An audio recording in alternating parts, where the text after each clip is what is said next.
Something cool here with Ari Shaffir. How you doing, brother? Good. How are you? Good, man. Nice. Now, I like how we pretend we just met right yeah, now. this is just started first as we time. sat down. Yeah. How you doing? Yeah. Your Comedy Central show. It's a web show. Yeah. This is not happening. Mm-hmm. It's pretty fucking awesome, man. Yeah, dude, it's cool. I like it.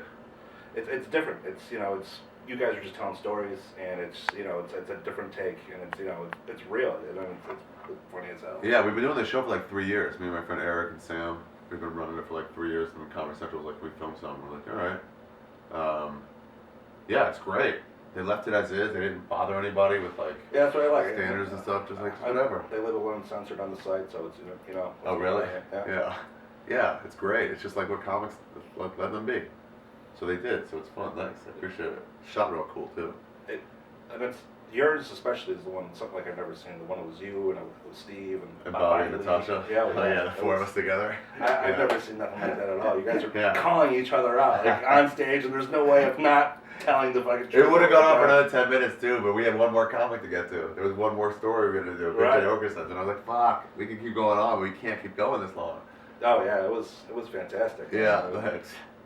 Very cool shit. Thanks. I got so much hate mail from that already. You picked on a defenseless Bobby Lee. You know, man, whatever. It's a long time ago. But it got the story out there too. Yeah. Everyone heard ramblings of what went on, but to hear it from actually the two of you guys sitting down right there like that. Yeah. Was, I like how Bobby would always just claim non-truth until me and Steve both said, no, it happened this other way. And he'd go, okay, fine. Yeah, They would just say another line, and I'm like, no, okay, fine.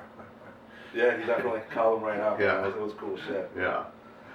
And then you got Joey Diaz, you got Joe Rogan. I mean, there's a list of people. Diaz's going story is on one of the best ones ever. Oh, about how his stepfather beat that guy up. Yeah, and then it came full circle with his daughter and the whole thing. Yeah, it was great, man. I mean, it's something you could sit down to and like really get into. I mean, they're short if you've never seen them. They're only 10 to 15 minutes long, but I mean, it's long for videos, for online videos. Yeah, that's true. You know, everybody's thought is like, you gotta keep it a minute or two. It's like, you can't do it in a minute or two. So just let go. Way. Just let go and enjoy yourself for a second.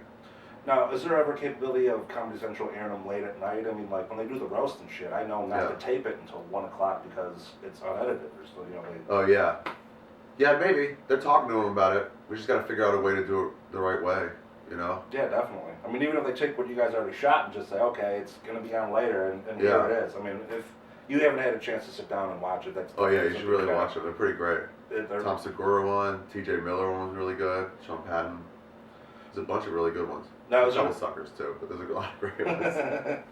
Is there anybody that you're pursuing that you say, hey, I really want, it's something that I want you to go on and talk about this or something like that? Yeah, a lot of times I ask people to buy story. So what we do is we pick a theme, and we say like, okay, like the next one we do in LA is gonna be in on the 27th of February. I don't know this later, but it'll all be romance stories. Stories are romance. So then Alger Comic will like figure that out. Now some people already know have a good story. Right. Like we had a virginity stories, and I know one guy has a great story of losing his virginity at 9/11.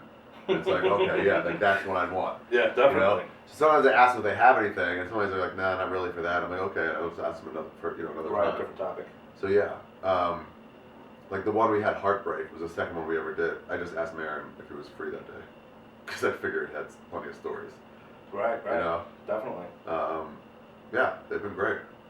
You ever have few that you're just like, you know what, we're not doing everything with these. This is, What do you mean? Like, ones that are filmed, No, we aired them all. I was wondering that. I was like, shouldn't we just not air these if they're not good? Yeah. Why are we airing them anyway? Because we invested money into it, but it's like chasing back, like just leave the bad ones out. Yeah, definitely. Yeah, or let the people have it for their own YouTube. Well, the thing is now if they want it. With the comments and shit, people are, you know exactly which ones. You can tell right away. Right off the bat. Yeah, the likes and dislikes, you can tell almost right away. Except if something's like, I don't know. I left a message on my friend's machine once, just thanking him for his Halloween party. Right. And he played the voicemail with my headshot over it as the video. And it just said, hey Dan, thank you for having such a great party. Thank your wife for me. It was a really good time. I know everyone you talked to really enjoyed it, so thanks. And it had like so much hate mail on there. I was like, fuck that guy. That's the amazing racist. Fuck him. Like so many dislikes. And I was like, all right, that doesn't link up to what the video was. Right. But generally, the more dislikes there are for something, the worse it is. Yeah, for sure. And the more likes, the better it is. Sometimes, though, the dislikes can be something that intrigues you. I mean, like you said, the Amazing Races, of course. Oh, yeah. You've probably gotten some of the worst hate mail. Oh, so many dislikes. Ever. Yeah, I know. I mean, That just leads to more likes. Oh, yeah, I got so much hate mail from that stuff. As soon as I hear something like that, it's like, I have to see that. Like, everyone fucking hates this. This is something I definitely need to check out, for sure. Yeah, those things are so viral. Now, any chance of you revisiting that character, or is it something that... I did more of them. Did you see the one on the beach? No. Oh, I got a boat. I put it on the Santa Monica beach, and I offered black people a one-way trip back to Africa. Oh, yeah, that was part of the, that was in the movie. Yeah. That was the last year or so. Yeah, regular stuff. That was great. I mean, The Jewish deli. Yeah, there was, my favorite is when you went to the dry cleaner. Yeah. Mr. Jefferson? Yep. It was just like, holy shit, man.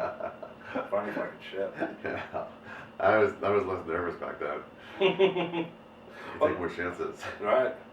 Now, I mean, it's got to get to a point where sometimes you just are, you can probably feel it when you go in the neighborhood, you know what I mean? What? The hatred? Oh, yeah. Oh, no, then nobody recognizes me anymore. They think about it later. If I get if my name was I was credited somewhere on a comedy club. Okay. The people come for it, but otherwise nobody was like, hey, are you that guy? Right. No, I don't get that. That's cool. Yeah, that is cool. That definitely makes it easier. Yeah, there was a fight that broke out at Staples Center once after a UFC. These two Mexican guys. I say Latino, but it's LA, so they're Mexican. They ran up behind somebody, and it was like one guy was distracted, going woo woo, and this other guy went up the other way, and then just fucking boom. And they all started kicking the guy. The guy's girlfriend was trying to throw people off, like get off him, and it was just melee. And I was thinking right then, if I get recognized as the Amazing Racist, I'm fucking dead. Yeah, you're fucking gone, man. I'm gone. But nobody saw me. I just froze. Melted in the background for sure, man. Yeah, the cops came over and ran. Wow, it was crazy. They just punched and beat up that guy. He was trying to walk away too. I don't know what he did. Right. Probably nothing to deserve that. You've been doing a lot of touring lately, and you can on the road a lot. Check out the great Ari. Ari the Great is my website, or Ari Shaffir. I should just say one. Let's go with Ari the Great.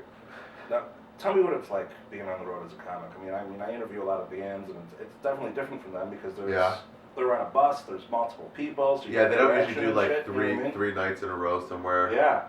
Sometimes I'll do clubs, like rock clubs and stuff, but a lot of times I'll do comedy clubs, and that's a few days. Yeah, you're there for a bit, and you're by then yourself. You get right now where it's 5 p.m. and I'm still wearing shorts. I haven't even started yet. Right. Yeah, I don't know. It's sort of fun. It's relaxing once in a while. Cool. I like playing new stages and stuff. The show parts, that's fine. But the daytime part, if it's cold like this, fuck it, dude. Yeah, no way. Too, man. No way. You're trapped in this hotel. It ain't like I've been waiting to get to Buffalo forever. Yeah, for sure. And I just wanted to see that one thing. Yeah. So I'll just stay in and get some work done. Do some shit. Now, life on the road, though. You got followers. You got people that want to meet you. Obviously, people want to smoke with you. Yeah. Things like that. But my question is the groupies, man. You know what I mean? No. How does that work out for you? It's not as much as you think. It works out once in a while, but when it does, it's great. Makes you feel like a fucking man. Right? Yeah. Just met some girl, did it with her. It's tremendous, but it doesn't happen that much. Yeah, the groupies for comedy, there's just not that many of them. That's what I mean. It's got to be, you know what I mean? The rock stars, the girls, taking off their top in the fucking show. Yeah, don't they have roadies screening them all? Yeah, and in the back yeah. there? I don't even understand that. Yeah. But it is to the point where I just don't want to deal with the mess. So if a girl's like, come out with me, my friends, we're all going to go out. I'm like, nah. I'll just go back to my room, go to sleep. Right. That seems like a lot of effort over something that might not lead anywhere. Yeah, exactly. I got a chance of it. You know what I mean? I don't know. What time is it? 30 minutes till last call? Well, maybe I'll go with you. Right. Otherwise, I don't know. Just call me later if you're interested. Well, when you're interacting with people, they always expect you to be on. You know what I mean? It's weird because I'm kind of an introvert too. So then you get to meet people one-on-one. I don't know how to deal with it. Strange. That's you just want to be you. You know what I mean? And you got somebody coming up, and you're just being who you are as every day. Yeah, on stage it's stylized. I put stuff together. Yeah, exactly. Or organize things. I'm still funny sometimes, but I gotta get comfortable with you first. Yeah. I gotta get comfortable. Coming up to just anybody. And the sad part is, like, you know, and then you hear, I don't know what to say. I bet he came off as a fucking dick because he wasn't sitting there telling me jokes and fucking stroking me off. Yeah, maybe. I guess I don't really care, but I just don't want to see it in person. Somebody looking like, ugh, and like walking away. That's what I'm more concerned with. Oh, I don't know. I don't know what to say or do. It's some stranger that I've never met. And they're like, hi, can I ask you about this one thing? And you're like, all right. I don't know. Yeah, for sure. I don't know what to say. Especially being high half the time, too. Yeah, half the time I'm super high, and then I'm looking at them like, well, what? What's your name? All right, what are we doing? I just want to eat these wings, man. Yeah, for sure. Yeah, I like watching people. It's cool moving to New York. I just took my shirt off. I walked around with flip-flops, shorts, and no shirt on, so no one would bother me. I just got high, and I just walked around the streets. And I just looked at people. People watching. Just stared at them. Yeah, nobody would bother me. People looked away from me because it was so disgusting looking. I would brush my hair, just come out, get out of bed, just like go. Anyway. And Skeptic Tank's another big thing for you. Yeah, my podcast. I enjoy doing that. It's just me interviewing somebody on like a specific subject. So like, I talked to Ralphie May about being fat. You should listen to that one. Right. That's a good one to listen to. Yeah, it's all about being fat, stuff I wanted to know, you know? Like, do you wipe? You know, things like that of that nature. Right. Just, you know, how many calories do you eat? Have you ever tried? All this stuff. But, you know, different people, usually comics, different subjects. Skeptic Tank. Last week I just had a former child drug dealer on. Jeez. This comic I'd known for years. I didn't even know all this. I knew he was like ran with the gangs a little bit. He was like 13 selling fucking crack on that side on this corner in Detroit. Got a little 50 Cent there. He was in a gang. He'd been shot at a bunch for like 4 years. His childhood years. So we do that in like a non-serious way. Well, I mean, you're good friends with Joey, and Joey's he's definitely had a past there. Oh yeah, he's been on a couple times. You know? Yeah, absolutely. Joey's done lots of stuff. No. Yeah. Sometimes he steals Tic Tacs at the airport just to stay in shape. Don't want to lose your roots there. Huh? Gotta keep my touch, as he says. Now, do comedians have cliques? Like, is there certain, like, you know? Oh yeah, they're super cliquey, bro. Super cliquey. Yeah. Yeah, they have their comics they like that everyone else is like, I don't know who you are. Right. Except the outgoing ones, I guess. The really outgoing ones don't care. They have lots of cliques. But yeah, everyone has their favorites, people they hang out with. Absolutely. You see at the comedy store just the same pockets of the same types of people. And there'll be some intermingling through there. You know, because my clique won't be the same exact as your clique, but we're close. Yeah, they're super cliquey. Good point. I never thought about that. Well, I mean, you know, there's everything. There's definitely competition somewhat, and you know what I mean? Plus, you guys are... Not a competition, just people you get along with, I guess. Different personalities. Yeah, in LA at the store, there's all the pot smokers. And they sort of run together, out of necessity. You know, and there's a couple cliques inside the pot smokers. And then the non-pot smokers, there's some alcoholic cliques. There's a few different ones of those. Probably 1 or 2 Coke cliques. Ugh, Coke. They're the worst. Can I just tell you something super interesting about myself that's not really that interesting at all? That's my impression of a Coke fish. Now, I'm done saying my interesting thing about myself. Okay, go ahead. Do you ever want to shoot for something like a sitcom? I mean, you were doing a lot of different stuff. Yeah, maybe, but I don't know, man. Some of them are so bad. I ain't gonna do shit that's that bad anymore. That's what I mean. They made a monster. I can get by. I can get by on my own now. So I'm just not. I look at these sitcom scripts sometimes. Not all of them, but a lot of them. I look at them like, I would never do this. Right. I would never do this. And they're like, my agent's like, dude, it might be $60,000 a week. I'm like, dude, fuck that. I'm a free man right now. Right. I'm a gangster as is. You want me to hand in that card over what, this shitbox script? No. I either won't read for it or I'll change all the lines and I'll do it my way. Why not? What do you want from me? To do some shitty thing? No. You're signing me on because you think I'm funny. So I'll do it the funny way. I mean, you got to think, though. I mean, there's only a few that are really working out. Louis gets to do his show. Yeah, he's got a lot more money. Legit. Yeah, he's definitely legit. Sorry. Jim Jeffries show, Legit. Oh yeah, that's right. And then he kind of does that his way, right? And those are, they're basically like the stories they tell on the road is what gets transferred. And then you got sometimes like The League, where those are all stand-up guys, and that's scripted, and that. Yeah, as long as you think it's funny, it's okay. Like if I was on like It's Always Sunny or something, I'd be like, yeah, I'll be on that. But then what a show. You got to think of something like when Whitney did her show. I mean, you went from being right, so foul-mouthed to it was just like what the fuck am I watching? I mean, that's no the kind of offense show to I her, wouldn't but do it anymore. was just... Yeah. She was trying to do a sitcom. She was trying to do a sitcom. And it was like all the comics were like, I'm like, guys, it's not for us. It's not for the comics in LA. Right. It's for lots of other people. That's who's going to watch it. So, like I said, that's definitely going to be a hard call for you. Yeah, I just wouldn't do it. No, it's easy now. Once I can make a living on my own as a comic, it's super easy. It's just like, do I find it funny? Yes or no? If it's no, then it's like, nah, I don't want to do it. I have fans. I've developed a fan base that likes to see what I do is funny. So I'm not going to do that. I'm going to lose all those people over a bunch of cash. If I were going to make a living, then maybe. If I had a baby and forgot to pull out once in a while, maybe. But I didn't make that mistake. So I can just turn shit down. Well, I mean, it's got to be, especially for you, you got your own set style. I mean, you've done shit I've never seen that no one do before. Like, for instance, when you did Salvia on fucking tape, man. Yeah. Oh, yeah. Man, I was in another world. That was great. That's great. Red Band caught all that. I was all like, no, help me. Like staring at the camera, looking for help. Yeah. And that's because you thought you couldn't breathe air. Yeah, I thought I was in some underwater land for like a month or two, maybe like 6 months. And I was in some other place for a while. It was only like 5-6 minutes. But it was like a long time. And then I was like suddenly I learned how to live there and breathe there. And then I was brought back to this world. I was like, I can't breathe. Oh yeah, I watched it last night. Yeah, they tried to give me water. I was like, whoa. I just threw it out immediately. Like I didn't know how to drink it. Yeah, it was pretty fucking crazy. Yeah. If you see that though, keep in mind, that was a real good trip.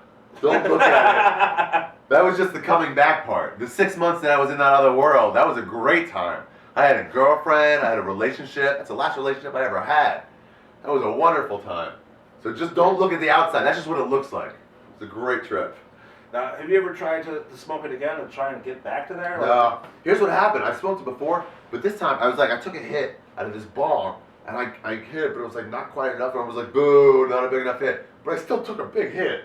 It just wasn't big enough, so it got me like right to the edge. Right. And then they made me take a hit that was way bigger than what they wanted me to do in the first place. Just to ensure I was already right at the edge, and then I cleared this giant bong. It was all milky white of this shit. I cleared the whole thing, and I was like, and then I was just gone. I was just gone for so long. Yeah, I haven't done it again since then. It was fun to watch. That's for Yeah, sure. if you ever see somebody on Salvia though, here's my advice. When they come back, they'll like come back and like, oh, hey, and then you're like, oh, how are you? How you doing? Like it'll be like this for a while, and then they'll go, and then you'll start talking to them. They're not back yet. They just look like they're back. They're not back yet. They're just aware of a little bit of their surroundings, like the two worlds colliding. So give them another 5 minutes. Let them start talking to you. Then they're back. Speaking of trips, Shroomfest coming up? Shroomfest 2014. It's in August. 9th, 10th, and 11th? 10th, 11th, and 12th? Whatever this Saturday, Sunday, Monday is. Shroomfest all over the world. Participate. Why don't you participate this year? Here's how you participate. You get some mushrooms, and you eat them. And then you participated. All over the world. People in Ireland do it, Australia, Iceland. Somebody in Mexico did it, I just found out. They got the internet there now. Israel, England, America, all over America and Canada. Somebody did it on a glacier. I've gone camping the last couple of years. I've done it at a UFC once. I've heard about that. I heard that was an interesting story. They were all great. Me and Duncan Trussell did them together. The UFC in Calgary. It was great. Yeah. We put them in a bag of their version of Sour Patch Kids. What are they called? Maynards. They were Maynards. They were American sour berries, squishy berries. So you just reach in there, you want something sweet, just pull out some sour berries.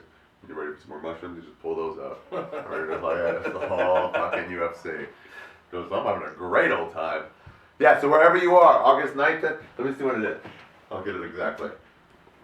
I think it's August 9th, 10th, and 11th. And you do have the best on your site, the primer for oh yeah, if you want to know, August 9th, 10th, and 11th. If you want to know how to do mushrooms, I wrote a very, very, not interactive, what's the word? Intense? Thorough? Yeah, intense, sure, both of those work. A breakdown of everything you need to know. I went through everything I possibly could have thought of. My first trips, a couple trips in, just gives you everything. Pricing, how to do it, the problems, the pros, the cons, everything. It's all in there. So go just do not a YouTube search, a Google search for Shroomfest Primer or Ari Shaffir Shroomfest Primer, any of those. It'll be in there. And then it'll teach you everything you need to know. You should go there. I did that for the world, so just go get it. Did you read it? Oh yeah. It was good, right? Really good. It really covered everything, and it was open too. So people wrote me like, "Oh, what about this?" I'm like, "Oh yeah, good point." And we'll change it. It's Yeah, it covers it all from A to Z there for sure. Yeah. Get you nice and pumped for the trip. Yeah, exactly. August 10th. It happens during the summer months, the weekend with the most amount of moonlight. So the closest summer month with a summer weekend with to a full moon. So you really got to study like the almanac and shit to get ready for the. Yeah, I look every year. I put it in there. All the next dates are, so you can put it in your calendar. Go to the Shroomfest Prime. You can see when it is for 2015 and 2016. You can mark it off already. Some people do it at music festivals. That's a good idea. Definitely helps the time out. At home alone, fucking listening to music. That's fine.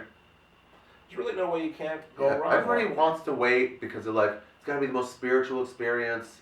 I gotta wait till the right. Just fucking do it. Sometime it'll eventually be a spiritual experience. It'll happen on its own. Just most of the time, it'll just be fun laughing. So they enjoy the laughing. Yeah, just have a fun time laughing. You know. Yeah, and then it'll just happen when it happens. You don't have to be ready for it. It'll just happen when it happens. Now, one thing I noticed that you do that a lot of people don't is you have seminars from time to time where you get new comics and you explain to them what you're expecting. You know what I mean? Like fucking... No, not time to time. I just did it once. But it's on the web now too. There's a thing there. Yeah, I got sick of. I probably relate most to new comics. That's who I relate to in the comedy community. Because I was a new comic for so long. Right. I was an employee at the Comedy Store for so long, for 5 years, before she would let me on the show. So I just that's most of my time was spent there.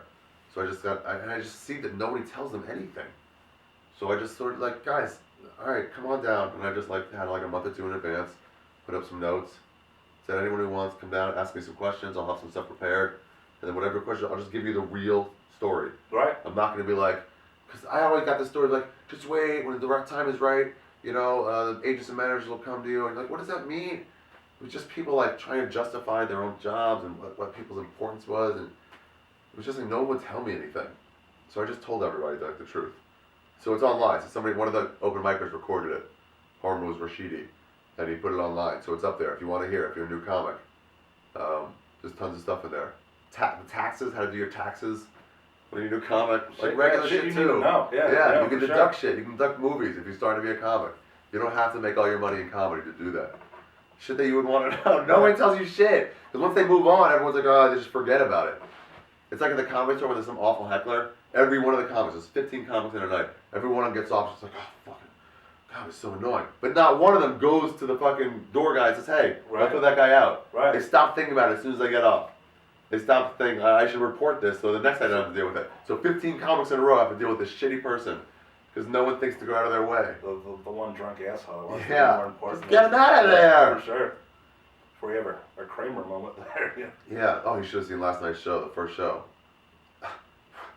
There was a fire on a table in the back. Jesus. Then one guy stood up and fell over his chair and table, just knocked everything down. And then there's another fire on the other side, in the front. What? Like a candle went off with the napkins, and I saw these girls, these Palestinian girls, up trying to throw more napkins on it. Yeah, that's so, put it out. Yeah, just made it go higher. I'm like, what are you guys doing? Let me get some logs and some kindling. It was crazy. That definitely got rowdy last night. A rough experience. Yeah. Sure. Why am I supposed to go on my act right now? Throw off your game just a little bit. Yeah, I didn't care anymore, but it was weird.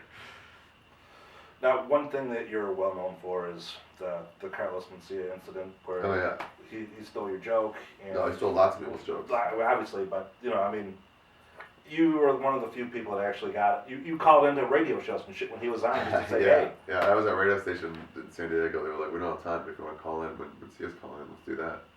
So they put me on hold. It was so funny. 103.1, I think. They were great, those guys. What was it? Those guys are all still there, too. They run the thing now. They were all the programmers then. Right. And now they're all the DJs. Fuck it. I forgot which station that is. Boston Rob and all those guys. Whatever it is. But yeah, they're just stay on hold and we'll just tag you in. So he took callers while he was doing a national press tour. Oh, it's so fun. I love fucking with people. So they just brought me in, this next caller has a question. It was but the way they introduced it was just out of nowhere. Yeah. Hey, motherfucker, you're the guy. Yeah. He hung up. I was like, how many jokes are you going to steal in Mind of Mencia this year? And he was like, what and he just kind of panicked. Yeah. And then they realized who they were talking. They're like, oh my god, you're the guy that was. Oh yeah, yeah. Those radio guys knew though. It was just part of the game. Yeah, but that was fun. Yeah, I like fucking with people. It's funny when you know you're right. When you have no part of you, it's like, this isn't, who's right, who's wrong. It's like, no, none of us agree that you should take someone's joke. We all know that he does that. So then it was like, he says now he doesn't do it anymore. So now when he'd be like, come in, you could be like, yeah, go fuck yourself. Like, right to his face. It didn't matter. Right. Like, the veil's off, bro. Yeah. Apologize to people, or you got no respect. You better write an apology to all 500 people you've taken stuff from. Write out an apology letter. Then people will start to forgive you. That's how people get forgiveness. You apologize. You don't just move on. That's what everybody does, though. Especially chicks. They love doing that. Just like, well, I don't do that anymore. I don't cheat anymore. It's like, well, you did. Did you say you were sorry? Did you say you were sorry for breaking their heart? No, you just move on. You expect to be better. Guys do it too. I don't steal anymore. I'm not a drug addict anymore. Well, then say that. Say that to people. Say, hey, I was, though. I was a horrible drug addict. Sorry, I stole your thimble collection. Not just, not that anymore. Well, you really don't know. Now, the people from the CIA and the stuff we were talking about with cliques earlier. Yeah. That got you were actually going to be on the show, and then your beef with Bobby Lee got you. Oh, yeah. I don't care about that stuff anymore. No, I'm just small part. Just saying how. Oh yeah, that's with the Storyteller show. Mm-hmm. We covered that a little bit, right? Yeah. Yeah. That was funny. Yeah, Bobby told NCA, he's like, hey, take Ari off that show. I already booked the part. Get rid of him. Yeah, like he said earlier when he. Yeah, when he said, I didn't do that. And you guys were both like, fuck you. No, he told everybody that he did. He's like, okay, fine, yeah, I did that. Yeah, funny fucking shit, man. Yeah. Real good. Thanks. Anything else you want to pump up, promote? Anything you got coming up that you want to tell everyone about? Yeah, I have this growth. I want to know if you guys can tell what this is. It's like I think it's a spider bite or some sort. But what happens is, it's just this thing, and it just sort of like swells up. And then you see it, you can't really, it's sort of like, that's supposed to be just smooth skin. So yeah, if you know what that is, that would help me out a lot. Otherwise, yeah, that's about all I want to pump up. All right, man. Yeah. Great, appreciate it. I love the open internet. Keep the internet free. Oh, speaking of the internet, one thing I want to bring up to you. What? Is people at your show. Yeah. Do you like when they fucking film the shit, or is that hard for you, man? Nah, it's weird, because I'm working on the jokes, they're not done yet, so they go online as like a finished product, and I'm like, that's not... That's what I'm saying. That joke is a week old, I'm going to work on it for a year, right? And put it out. Yeah, it's a little annoying, but on the other hand, part of me thinks, any part of your stuff that's up there is better than not being up there. And like, this is the way the internet works, if it's not funny, it won't catch on. Right. Like, no one will forward it to anybody. Yeah. So you might get like, let's say you normally get like 500,000 hits on everything you do. Let's say John LeJoie, whatever he got, 2 million hits on every video. If he does a really shitty video, it'll get way less hits. People will know. Yeah, but the 300,000 people that see it, they'll be, I would get that too, where he's like, I don't want those people saying something that's not done yet. Right. But it does correct itself with that you will get less hits. And if it's awesome, you will get more hits on it. This day and age, though, when going viral and shit, that definitely pays your bills, you know what I mean? Like, yeah, it's almost like then you gotta bury that material and not finish it. Because if enough people see it, when you're like, your fans have all seen it before you're still doing it, you can't really do it anymore. So it kills your time on the road then? Yeah. You know, they're like, I fucking watched that shit on YouTube 2 weeks ago. Yeah, now, that being said, I don't mind you downloading some shit for free that I'm selling online. That shit doesn't bother me. You go steal whatever you want, torrent whatever you want. You get information the way you get information. Right. But just when it's time. Yeah. You don't steal a guy's novel before he's finished with it and then put it out. But once it's out, you go get it. If someone wants to share it with you, then you go let it be shared with you. Exactly. You don't have to include the government in that in any way. I mean, this day and age, everything's out there. Yeah. Give him a chance to get it where he wants it to be before you actually do put it up there. Yeah, exactly.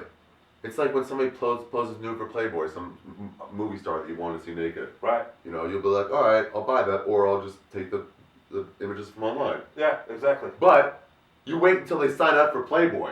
Yeah. You don't fucking get the Erin Andrews through the keyhole pics. Yeah. Because that was fucking stolen from her. She didn't want that. She didn't put that out. Exactly. She didn't have time to fucking pose up for that shit. Yeah, she's fucking doing her hair, leaned over in an unsavory pose. Yeah. No. She could have put some time and effort into it, if you know. Yeah. She got so much more popular after that. Well, for sure. But that's the difference. So yeah, I would say don't record people. Also, I go to concerts a lot. I like to play music festivals a lot, so I can see bands. Man, put the phones down anyway. It's gotta be fucking. It's annoying, man. I don't want to watch the thing. And just because you say, oh, you can look around it. One, no, you're blocking it. With this much screen, look how much that takes up a lot of his face. Yeah. Like that's a lot. And also, your eye gets drawn to it. So if you see this, your eye just moves to it. You're just like, get it. Just stop. You're like, look at the video. Just download the video online. Unless it's a quick 15-second video or a 6-second, one vine, quickly, I'm up, I'm here to my friends. That's it. If you want to be social. And then that's it. Don't take 10 minutes. Don't look for a better one. Just do it and be done. Exactly. I mean, you got to keep in mind. Get yourself with a picture in the background. I get that. If it was us in it, like, sure. Something quick, but... That's a memory, not just of the thing. You can download a way better picture. You're not in it. So it'll be on your phone. Enjoy the moment. That's my bigger issue with fucking filming comedy. So fucking stop. Look at this. I'm performing. You're here. You're at the thing. Store it up here, not in the fucking... Yeah. This little... Yeah, or at least like put a fucking camera in your hat ahead of time so you can ignore it. Get a GoPro. Yeah, something. Not this the whole time. You're not fucking living it, man. That's gotta be distracting too, though. You know what I mean? It's distracting. You see it, you keep seeing it, and you're like, dude, can you stop? Any fuck, let alone any fucker you're doing, you're thinking, what the fuck are you doing that's so more? Yeah. Yeah. So, great. It is Ari the Great. Yeah. There is. Yeah, I don't mind that for the encore bands. I don't mind them holding up their phones for that. That seems okay, because that's for the band to see. Right. So everyone's doing it. That's kind of cool. Well, think about it. Years ago. It's like a lighter. Years ago that we used to do. Everyone's got their see a vape lighter pens now. nowadays. You see a fucking. You ever see the app that is a lighter? Oh yeah, I've seen that. So you got hold it up. fucking waves back and forth. Yeah. Speaking of apps, man, you Flappy Bird guy? Like what? Flappy Bird. Heard of it. I haven't played it. Sounds like it'd be addictive. It was. Dude canceled it today, so that's why I just want to know if you were... no longer available? No, he said he couldn't handle the fame, couldn't handle the $50,000 a day that he's getting on fucking ad revenues. He pulled it. Shit ends at 8 o'clock tonight. What do you mean he ends it? He, like, right, you can't... What do you mean he couldn't handle? Who would talk to him? His name's not Flappy Bird, is it? No, his name's like fucking Hong Kong, some Vietnamese dude. Who cares? He didn't have to get any fame. No, nothing. You just walk around in this fucking whatever. It blew my mind when I read it this morning. It was just like, wow, like... Maybe they're hyping Flappy Bird the movie. That's exactly what I think was going on there. Yeah. Viral video campaign. Yeah. All right, man. Appreciate your time. Yeah. Thanks. SoFuckingCool.com. Did I say it? So fucking? Yeah.